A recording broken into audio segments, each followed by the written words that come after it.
జగన్మోహన్ రెడ్డి ప్రభుత్వం ఎన్నికలు సమీపిస్తున్న వేళ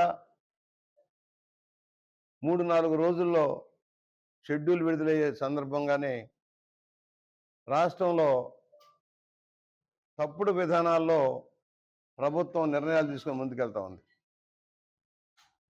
పనులు ప్రారంభించని, శాంక్షన్ లేని పనులకు శంకుస్థాపనలు, పూర్తిగాని భవనాలకి రిబ్బన్లు కత్తిరించడం, బోగస్ పట్టా కాగితాలు చేతులకు ఇవ్వడం అనేది ఒక కార్యక్రమంగా మొదలెట్టింది. భారీ ఎత్తున రాష్ట్ర వ్యాప్తంగా ఓటర్ని ప్రభావితం చేయడం కోసం, ప్రలోభ పెట్టడం కోసం తప్పుడు వాగ్దానాలు చేస్తూ ఉన్నారు. ఇది రాష్ట్ర వ్యాప్తంగా జరుగుతూ ఉంది. ముఖ్యమంత్రికే సిగ్గు ఎగ్గు బిడియం లేకుండా పూర్తిగాని భవనాలకి ప్రారంభోత్సవాలు చేసిన సందర్భం చూసాం. అలాగనే ఈ రోజున ప్రతి నియోజకవర్గంలో మంత్రులు, ఎమ్మెల్యేలు ఇష్టారాజ్యంగా ఏదో అయిపోతుంది. 5 ఏళ్ళు గాడిదలు కాస్తారా వీళ్ళంతా? ఇప్పుడు శంకుస్థాపనలు చేస్తారట, శిలాఫలకాలు వేస్తారట. రాజమహేంద్రవరంలో 56,000 మంది లబ్ధిదారులని నిర్ణయించి రూరల్ నియోజకవర్గం, సిటీ నియోజకవర్గాల్లో ఎంతమందికి మీరు పట్టాలు ఇచ్చారు? మీరు గతంలో ఇచ్చిన పట్టాలు నాలెగ్గీసుకోవడానికి పనికి రాకుండా పోయినాయి. భారీ ఎత్తున అవినీతి జరిగింది. ఈ ఎంపీలు, ఎమ్మెల్యేలు, అధికారులు కలిసి దోపిడీ చేశారు. దానిలో జగన్మోహన్ రెడ్డికి భారీ వాటాలు వెళ్ళిపోయినాయి. జగనన్న కాలనీలో రాష్ట్ర వ్యాప్తంగా భారీ కుంభకోణం జరిగింది. రాబోయే ప్రభుత్వం దీని మీద సమగ్ర విచారణ చేయాల్సిన అవసరం ఏర్పడతా ఉంది. ఈరోజు బూరుగుపూడిలో దాదాపుగా 560 ఎకరాలు సేకరించానని చెప్పారు. అది పనికిరాని భూమి అని మొదటి నుంచి చెప్పాం. కానీ దానిలో వాటాలు వేసుకొని పందారాలు పంచుకొని ఇవాళ అక్కడ ఒక్క ఇల్లు కూడా మీరు స్థలం కూడా కేటాయింపు చేయలే. కానీ అక్కడ లేఅవుట్ పేరుతో పట్టాలు ఇచ్చారు. ఎక్కడైనా రాయేసి ఇది నీ స్థలం అని చూపించారా? 26 కిలోమీటర్ల దూరంలో మీరు పట్టాలు వేసామని చెప్పి కాగితాలు ఇచ్చి నాలెగ్గీసుకొని పనికిరాని కాగితాలు ఇచ్చారు.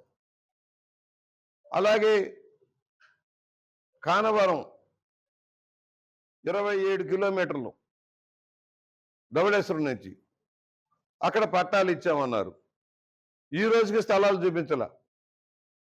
శాటిలైట్ సిటీ రూరల్ మండలం వాళ్ళందరికీ కూడా కానవరంలో ఇచ్చామన్నారు. ఈరోజు కానవరం అవన్నీ లేవు, సిటీ వాళ్ళకి పంచుతామంటున్నారు. ఎంత హడావుడంటే ఇవాళ మున్సిపల్ కార్పొరేషన్లో పడి మొత్తం వాలంటీర్లు పట్టాలు తయారు చేస్తారట, పంపిణీ చేస్తారట. అంటే ఎవరిని మోసం చేయటం కోసం, దగా చేయటం కోసం ఈ దగాకోరు ప్రభుత్వం మరో దగాకోరు విధానానికి తెరలేపింది. ఈరోజు మున్సిపల్ కార్యాలయంలో కానీ, మండల ఆఫీసుల్లో కానీ, రెవెన్యూ ఆఫీసుల్లో కానీ లేని వాటికి పట్టాలు తయారు చేస్తున్నారు. లేఅవుట్లు లేని, కనీస ఏర్పాటు లేని కాగితాలు తయారు చేసి పంచుతారట ఇవాళ రేపట్లో.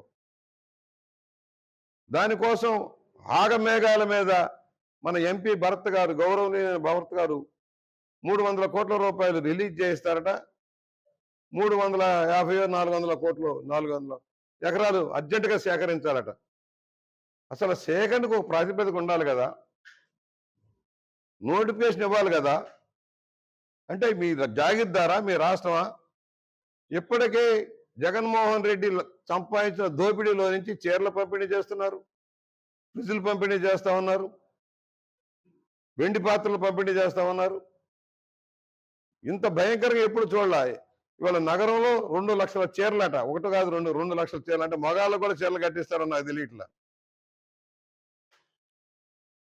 వాలంటీర్లు పెట్టి ఇంటింటికి పంచుతా ఉన్నారు. రూరల్లో పాపం ఆయన చీరల పంపిణీ మొదలెట్టారు. ఇప్పటికే పాత్రల పంపిణీ అయిపోయింది, చీరల పంపిణీ మొదలైంది. కానీ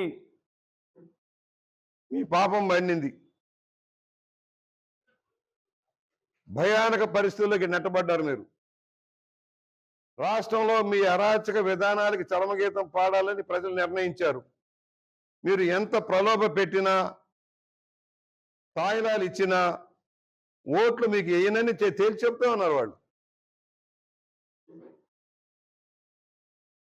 175 వైనాట్ 175 పోయి వైనాట్ 0కి వెళ్ళిపోయాడు.